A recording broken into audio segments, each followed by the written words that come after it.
Hi friends, Telangana రాష్ట్ర ప్రజలందరికీ ఆదుర్పే శుభవార్త. ఆసరా చేయుత పెన్షన్లు అయితే భారీగా అయితే పెంచారండి. పెంచిన డబ్బులు మరి ఎప్పుడు ఇస్తారనేసి ప్రజలైతే చాలా ఆతృతతో ఎదురు చూస్తున్నారు.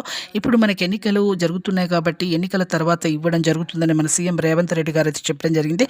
మరి ఏ నెలలో ఇస్తారు ఖచ్చితంగా అయితే తెలుసుకునే ముందు, అలాగే కొంతమందికి రద్దవుతున్నాయి. మరి పాత వారికి కొత్త వారికి ఎంత శాతం రద్దవుతున్నాయి, ఎన్ని లక్షల మందికి రద్దవుతున్నాయి తెలుసుకునే ముందు లైక్ చేయండి, షేర్ చేయండి, సబ్స్క్రైబ్ చేయండి. పక్కనున్న bell icon all symbol button గంట సింబల్ నొక్కితే లేటెస్ట్ అప్డేట్స్ వీడియోస్ అయితే వెంటనే అయితే వస్తాయి.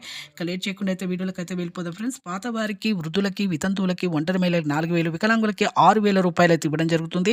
ఇక ఎన్నికల మేనిఫెస్టో అయితే ఇప్పుడు విడుదలైంది. వెంటనే మీకు ఈ ఎన్నికల తర్వాత మాత్రం జూన్ 5 వరకు మనకి ఎన్నికలు అయితే అవుతున్నాయి. తర్వాత వెంటనే మీకైతే ఏప్రిల్లో, మే, ఈ జూన్ వరకు మీకు 3 నెలల డబ్బులు కూడా మీకు ఇస్తామనేసి మన సీఎం గారు అయితే చెప్పడం జరిగింది. పెంచిన డబ్బులు ఇస్తామని చెప్పడం జరిగింది. అలాగే సదరం సర్టిఫికేట్ లేకపోవడం వికలాంగులకు 2 లక్షల నుంచి 3 లక్షల మందికి అయితే రద్దు అవుతుంది. ఫేక్ సర్టిఫికేట్ అయితే చూయించకండి, మీరు ఒరిజినల్ సర్టిఫికేట్ అయితే చూయించాలి. అలాగే కొత్త వారికి, వృద్ధులకి, వితంతువులకి, ఒంటరి మహిళలకి 4,000, వికలాంగులకి 6,000, డయాబెటిస్, హెచ్ఐవి బాధితులకు, క్యాన్సర్, హార్ట్, కిడ్నీస్ వాళ్ళకి 4,000, వితంతువులకు 4,000. వీళ్ళకి కూడా సదరం సర్టిఫికేట్ అయితే ఖచ్చితంగా చూయించాలి. చూయించకపోతే మాత్రం వీళ్ళకి కూడా 40% మందికి వీళ్ళకి కూడా మే, జూన్లో అయితే వస్తాయి. లైక్